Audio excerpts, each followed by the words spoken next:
Hello, welcome, please come in. Our item class runs continue in this, Final Fantasy X-2. Excluded from prior series for a variety of reasons, it will finally make its channel debut this week.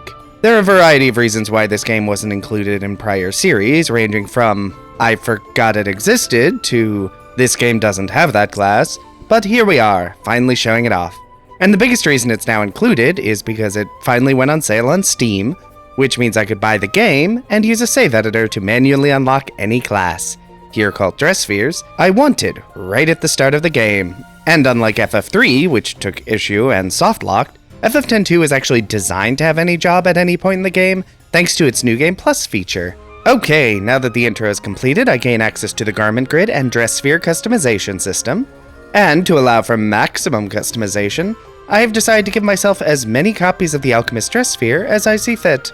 You can do this normally through multiple New Game Plus cycles, and I chose to do this because it means I can make use of the gate abilities this game has on many garment grids. This should make the challenge a good bit more interesting by allowing a lot of different abilities, which is particularly good in a game where your character builds are normally really diverse.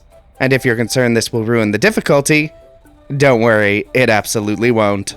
Alchemists have two main abilities that define the class. First is the Mix command, making its return from FF5, and the Stash command, which basically just gives you free items. Eventually I will master Alchemist with my entire party, but for now I'm going to have Yuna prioritize healing, Riku prioritize status healing, and Pain prioritize the passive abilities that boost item effectiveness. Down to Mount Gagazet to really get into it, I immediately pick up the White Ring, which resists ice damage and allows the user to cast Blizzard. In theory, very useful. In practice, any of the garment grids or accessories that allow me to cast spells are basically worthless because alchemists have, well, just awful magic stats. Seriously, it's so bad. However, I do get Big Gun in combat, so it's not all bad. Next slight issue is that most bosses in this game have accessories of differing value to steal from enemies. And I can't steal them, which is a real bummer. Gonna be missing out on a lot of things.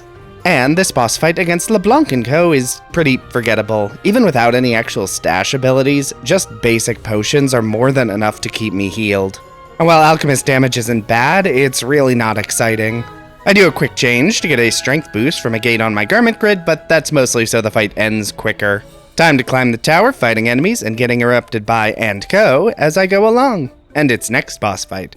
Start by doing some quick dress sphere changes to get a small strength boost, and then it's time to shoot my gun. A bunch. Thunder deals considerably less damage than basic attacks, but basic attacks are good enough, and that's the first mission completed. Back to the Celsius, and we've got some new sphere waves to track down. X-2 is a pretty mission-based game, particularly since you start the game with an airship and can go anywhere you want. I'll mostly be skipping events that don't give me something I want, because honestly it would take too long and not be worth it to do otherwise. First stop is Kilika to run around and grab some random treasures, then over to Luca to complete the mission here of finding out what Yuna was doing in a mascot suit during the intro, which is handing out balloons apparently. I really just did this so I could get into the locker rooms and chat about Sphere Break to get some basic spheres. I'll be using these later, I think. Maybe I don't actually need these. Next, it's over to the Mihen High Road, which doesn't really have anything worth picking up, but I can do a bit of grinding, which I desperately need, apparently, because I am getting my butt kicked. The Iron Giants in particular are a big problem, but the more normal enemies aren't too bad to deal with. Back to the airship. Okay, next area that has anything I might care about is the Thunder Plains. This area has more random encounters that aren't that interesting, but it does have a black choker which protects against confusion. That might be useful. Now skip to Bavel, which has nothing? Why am I here? Anyway, time to hop into the first actual story beat. The Sade Island. Lulu is pregnant, and Waka is worried that he's going to be a bad father. So we need to hunt down a sphere his dead brother said he found of their parents when they were both very small children. Which does not sound real, because it isn't, but it does mean traipsing around the entire island getting code numbers to plug into the store.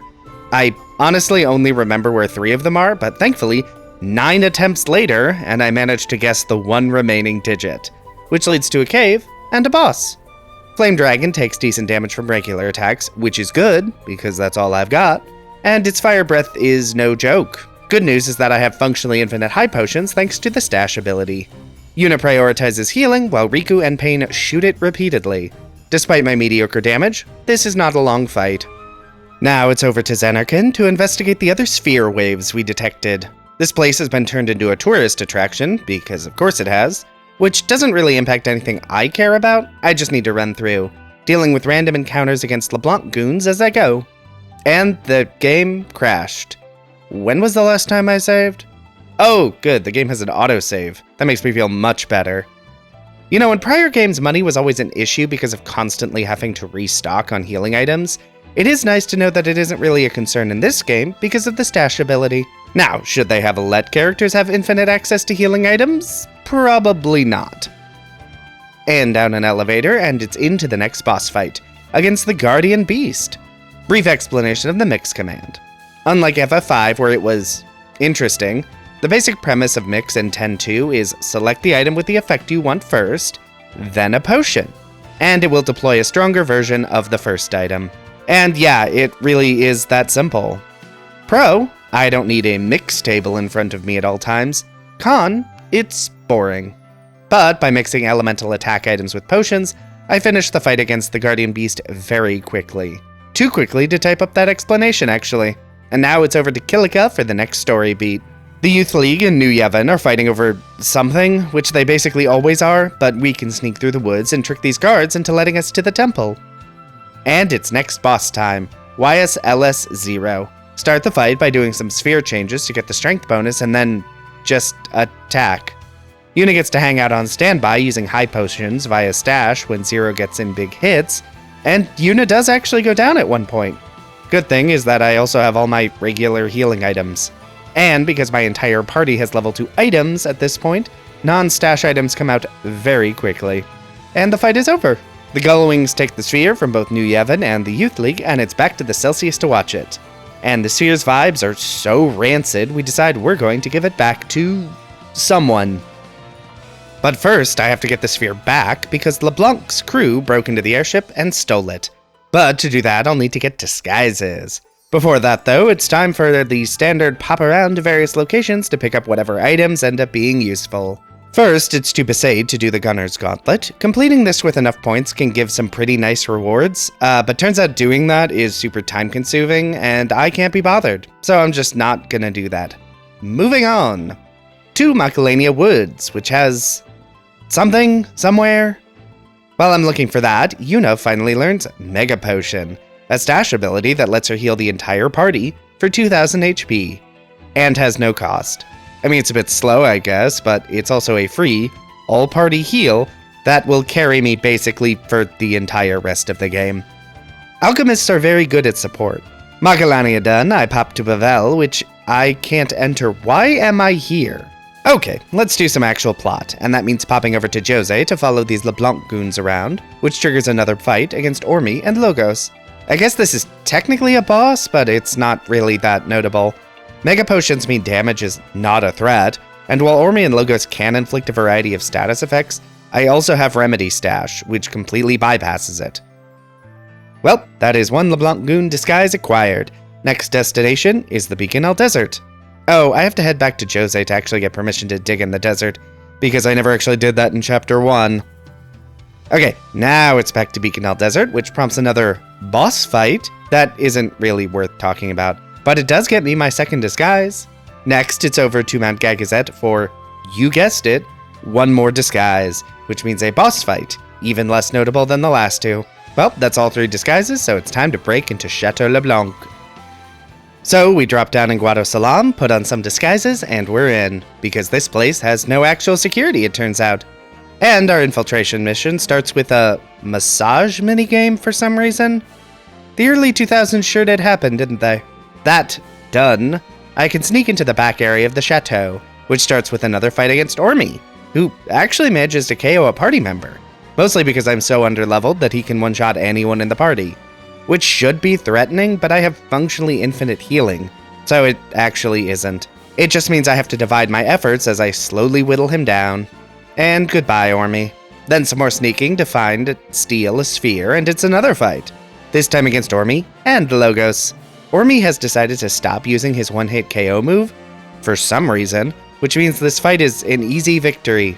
Some more running around and I find the broken sphere, and its other half, and a boss fight. I throw out some consumables to deal damage. It's not a lot, but it hits all targets. But honestly, it's really just spam mega potions and fire gun. Nothing else needed. Turns out there's a big super weapon threatening the world, so it's time to investigate. And that means heading back to Bavel and charging our way in. Which is pretty easy, actually. Mostly because I have guns and infinite healing. Then solve the puzzles and into the Cloister of Trials. Memories. Then dive into the bottomless pit with no gear, or a glider, or anything to stop the fall from being lethal. And then the game freezes. Again. So, let's hop back in, and it's a big subterranean chamber. Definitely not suspicious. And the random encounters here are actually pretty dangerous. Despite the infinite healing, my actual HP is pretty low, mostly because I've been skipping all the content, so I'm just a bit underleveled.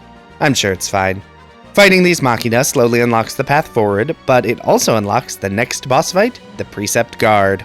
The boss's most dangerous move is just casting Death, but again, infinite Phoenix Downs and infinite Mega Potions. It's not a particularly fast fight, but it is mostly very easy. Onward! Hopefully to a boss fight that isn't just spam Mega Potions and the attack command. And maybe Barreleye will be able to accomplish that. Good start, he can deal decent damage to the entire party, and inflict stop. He also has Demi, which is actually weaker than normal because my max HP is pretty low. And he's done. Well, that's a bummer. Maybe Dark Bahamut will be something. To be cautious, I throw out a Mega Vitality mixture to double the party's max HP, and a Lunar Curtain to apply Shell. Impulse can do about 600 damage, which is not nothing, but also not really threatening. This is taking too long. Time to give everyone in the party haste. And the Potato Masher mixes are dealing pretty good damage. Way better than my basic attacks, which are so weak. Okay, Mega Flare and less than 200 damage? Really? Bahamut, what was that? Anyway, I'll skip ahead to the fight ending. Jeez, that was both easy and boring. Lame. Next up, it's time for some nonsense before popping back into the actual plot. And that means dropping down into Luca for the Chapter 3 Sphere Break tournament. For those who've forgotten, Sphere Break is basically a fast-paced math puzzle, pretending to be a competitive experience. Which is interesting because there is just no way this game, as it exists, could possibly involve 2 players. Like, it doesn't even work like that. Anyway, irritation at the game breaking of the game's internal logic aside, it is a fast-paced math puzzle. Which means I am expecting this to be very, very easy. But to reach my final competitor, I need to prove I know how to add single-digit numbers together by beating 3 other competitors. I think I actually only need 2 wins, but I might as well earn the trifecta. It's just math, baby. And then it's time for the final challenge, Small Child Shinra, who has the hardest quota in the tournament, 50 points, achieved in only 15 rounds. And on the way, I also need to trigger a coin with the item ability to get what I actually came here for. But I might as well also crush the challenge, clearing the 50-point requirement in half the time I had. Winning the tournament gives me some trash I don't care about, but triggering the item coin gave me the Treasure Hunt Garment Grid. When equipped, this gives the user access to the Mug command, which is just steal, but I also get to attack. Which means the biggest limitation on my damage is now resolved, because now I can steal offensive items via the Mug command in every fight, without taking any extra time to do so. I mean, without Thief, I just couldn't steal period, but now I can steal items at no extra cost. This should be very useful to improve my stock of incendiary devices and consumable elemental items, particularly when I can improve them by mixing any of the stolen goods with a potion. And it's time to start that by doing the Machina Uprising mission in Mihen High Road. I don't remotely care about completing this, but every Machina here has stealable explosives. That done, I can pop back over to Guado Salam to rob Leblanc of her Tetraband. Then pop down to the Thunder Plains. The enemies here are a pretty good source of stolen consumables. There is also a dungeon here that I could explore, but I don't want to, so I'm not going to. Next up is Macalania Woods to get into some fights, though in retrospect I'm not actually sure why. I mean, in theory this unlocks the best shop in Chapter 5, but only if you pay off Awaka's debt, which I 100% did not do. Oh well, at least it's more experience and stolen items. Actually, I think I'm going to change Pain to a damage-oriented garment grid. I mean, Mug is great, but I don't think the entire party needs Mug. At least one character should have a high strength stat. Time to head back to the Celsius and on to my next destination, which is the Calmlands, and I'm here to rescue people from this cave. which is a whole weird puzzle about people's preferences while I save their lives, which I mostly ignore because I don't actually care. The real mission here is to face the next boss, Yojimbo. Not that this fight is actually difficult. I can also start by mixing items to get a wall, which gives everyone Protect and Shell. Mug means I have plenty of the requisite lunar curtains, and I can always buy more potions. Other than that, this fight is not difficult. Yojimbo's only attack worth caring about is Zanmato, which drops the entire party to 1 HP and 1 MP. MP means nothing to me, and the HP drop is easily resolved by very fast item usage. And if I can time a Mega Potion correctly, it's even less interesting. I also have a decent number of consumable offensive items to upgrade via mix for pretty quick damage, which definitely won't drop off. That done, next on my list is Mount Gagazet. Garrick is being a problem, and it's time to fight some sense into him, which just means climbing up Mount Gagazet the slow way and hopping into a boss fight. And Garrick isn't alone, instead being flanked by 2 other fighters. I start by mixing walls onto the entire party, drastically increasing my defenses, but Garrick also has defensive buffs, so I need to deploy stashes of Dispel tonics to reduce their durability. Which does make things slightly more complicated, but thanks to the pretty low damage I'm taking, it's not actually that much more difficult. Having access to all the healing and status curing items in the game really hinders Garrick and Ko's ability to do, well, anything against me. And while my damage isn't great, even with mix items, it actually doesn't need to be to take home the W. But with that all resolved, it's time to deal with the actual problem, the Dark Aeons. And first on the list is Velfor. Start with a mix to give everyone Protect and Shell, because I have like 30 lunar curtains at this point, so why not? And then it's really just attack and use Mega Potions. Velfor's strongest attack deals 600 damage to my entire party, aka not enough for me to care about. Moving on to Kilika. There's a bit more story here, but honestly not much. It's really just sneaking past some guards, climbing through some trees, and it's next Aeon time, Ifrit. And it starts the same way with a quick wall to buff defenses. Unlike Velfor, Ifrit actually has a weakness, which means combining ice damage items with potions for slightly upgraded versions. The damage is honestly not that impressive, but it's better than a basic attack, so it will save me some time. Other than that, there's really nothing here, just fire guns and throw out Mega Potions. Alright, what's next? Jose Temple, which is very short and leads to the next Dark Aeon, Ixion. Same start as before, time to buff my defenses, then fire my big guns. Aerospark actually manages to deal decent single target damage, mostly because it's percentage based, but again, anything less than a one-hit KO isn't really intimidating because infinite Mega Potions. Even Ixion's strongest attack only deals 500 damage to the entire party, which is pretty weak actually. It's been a while since I've played this game casually. Is it always this easy, or are alchemists just too strong? Yuna takes a little tumble, then gets immediately rescued and heads back to the airship, and that actually closes out Chapter 3. Only 2 chapters left to go, although Chapter 4 is a bit of a brief one, even when playing casually. And that starts with some Comsphere nonsense that isn't interesting, so I'm going to skip it, which means my first mission is to track down Tobli.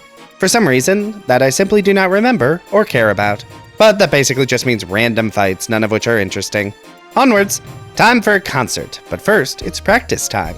And I actually don't have even the slightest idea how this minigame works. I kinda just spam buttons and hope. And it does, I think. It has been decided that this concert will be held in the Thunder Plains. The place where it is constantly pouring, and lightning strikes every 10 seconds. Not, I don't know, the Calm Lands, which are enormous, empty, and don't have hostile weather constantly. Okay, well, shockingly, this doesn't go super great, but not because of the weather, it's because of the fiends. So it's time to explore a nearby dungeon and cut the source of the fiends off so we can have our poorly located concert. Which means boss time against the Salamander, who immediately one-shots Pain. I mean, mostly because I went into the fight at half HP, but still. Once I recover from that error, things proceed more or less as normal. Throw up a wall to have damage, throw out Mega Potions, fire guns. Although the Salamander is actually fast enough to take out Yuna at one point, mostly because stash items are pretty slow to use. I mean, it's still not that big of a deal because, I have 3 alchemists. But hey, and that is Salamander dealt with. I wonder if this song would trigger content ID. Probably not. I mean, I'm not playing it regardless. Moving on, and it's now time to actually deal with Vegnagun, which means Chapter 4 is already over, and that means only 1 chapter remains. But first, let's do one last lap of the locations to see what, if anything, there is worth grabbing before the actual endgame. First is into Jose Temple to grab a Hyper Wrist. Giving that to Pain will up her damage a bit, and honestly that's all I care about. There are other items, but they really aren't that useful compared to the amount of time it would take to get them.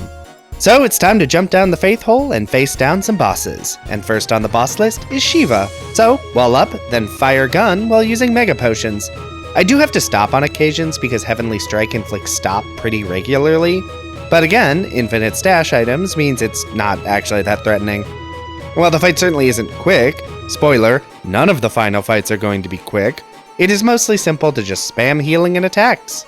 Okay, next up is the Mega Sisters, which finally managed to actually be a bit scary by being a proper 3v3. After mixing together a wall, number one priority is to take down one sister. Which one doesn't technically matter, I just need to avoid their Delta attack. But Mindy is the least durable, so she will be my target. Bad news is they have a Mighty Guard knockoff. Good news is that Dispel Tonics exist under Stash. For some reason. It's certainly not a free fight, but I'm able to keep the party going long enough to drop Mindy. And with no Delta attack. Now that there are only two, the fight gets a lot simpler and a lot less interesting. Spam attacks and Mega Potions and the Mega Sisters drop. And one more Dark Aeon to go, and it's Anima. Start with a wall, start firing my guns. Slight wrinkle is that Anima can inflict poison with her basic attacks, which is mostly ignorable actually. Poison just deals really low damage, and Anima's ultimate attack deals way less damage than I'd expected. What was that, 300 damage? The real complication is actually Pain, the ability, not the character, which requires me to take a break from attacks and Mega Potions to use remedies. Again, this is not actually challenging, it just means the fight ends up taking a lot longer than I'd like. Which could have theoretically become an issue with Anima also dropping stats. Alchemists are just too good at support though. Even with how long the fight takes, there just isn't time for the stat drops to accumulate enough to actually be threatening. And with Anima defeated, we've reached the core of the world? Far Plane? Actually, where are we? Anyway, final boss rush time. And that means it's time to track down Vegnagun. But first, everyone's favorite thing, a piano puzzle. And if you don't solve it, you get to fight this thing, and die. So let's piano it up, and then combine the piano with a moving platform puzzle. Excuse me one moment, just googling 10-2 piano puzzle real quick. Nonsense aside, it's time for the final sequence of fights. Also, this may be my favorite line of dialogue in anything. It's great. I don't like your plan. It sucks. And that done, it's time for our ragtag group to divide and conquer. And by that I actually mean try to divide and conquer, but no one other than the main party is actually competent. So I will have to fight all the bosses myself. And first on that list is Vegnagun's tail. And the tail is not messing around. The laser attack isn't too bad, dealing around 700 damage, but the sweep deals way bigger hits. Fortunately, both are static percentages of my max HP, so I can just heal with Mega Potions and fire away.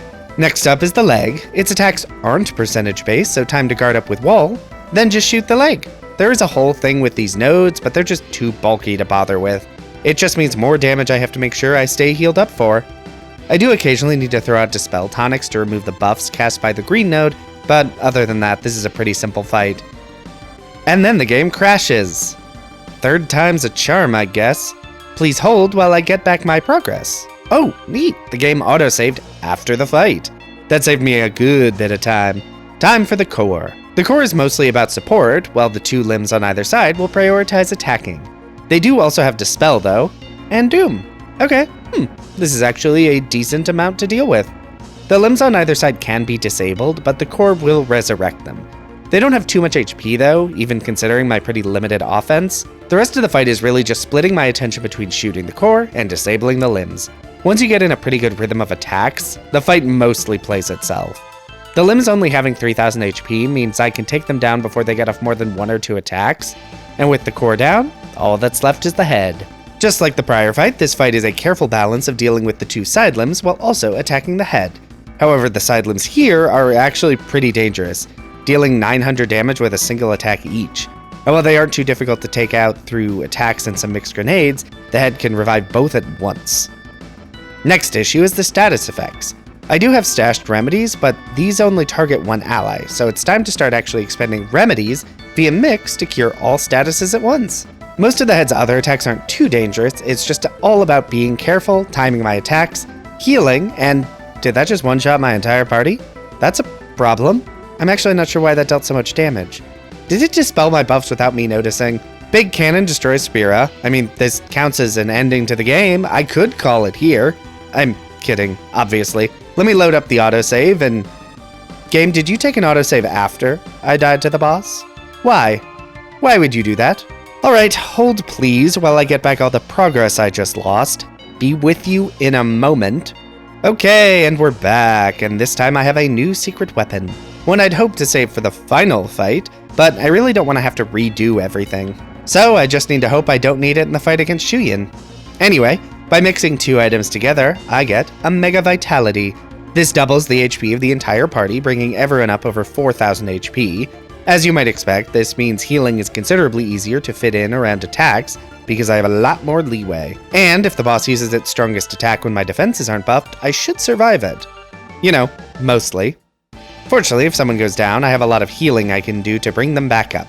Downside is that unlike FF5, the HP doubling doesn't persist across death? Or petrification? Or maybe it can be dispelled, not actually sure. But whatever the case, I actually lose the boost on the entire party much earlier than I'd hoped. Good news is that I actually took the time to send Pain through gates on her garment grid to boost her strength. So her basic attacks are doing way more damage, and I'm actually paying a bit more attention to my buffs this time around, so Vegnagun's ultimate attack doesn't one-shot everyone. Though a follow-up attack still can. Okay.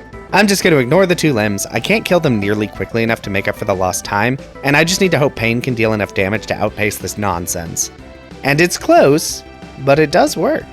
Which means it's final boss time, against the man himself, Shuyin. Time to see if I needed that double HP. I think Terror of Zanarkand may have been a one-shot regardless.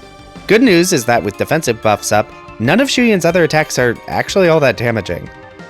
Which is kind of weird. I'm not sure why one attack deals absurd damage and the rest are barely noticeable. Oh well, I'm fine with that. It means I have plenty of time to heal the downed party member with potions while everyone else shoots him repeatedly. And while Shuyin attacks very quickly, it's not nearly quick enough. And that is Final Fantasy X-2 beaten with only alchemists. And that was interesting. I am glad to have X-2 on the channel for the first time.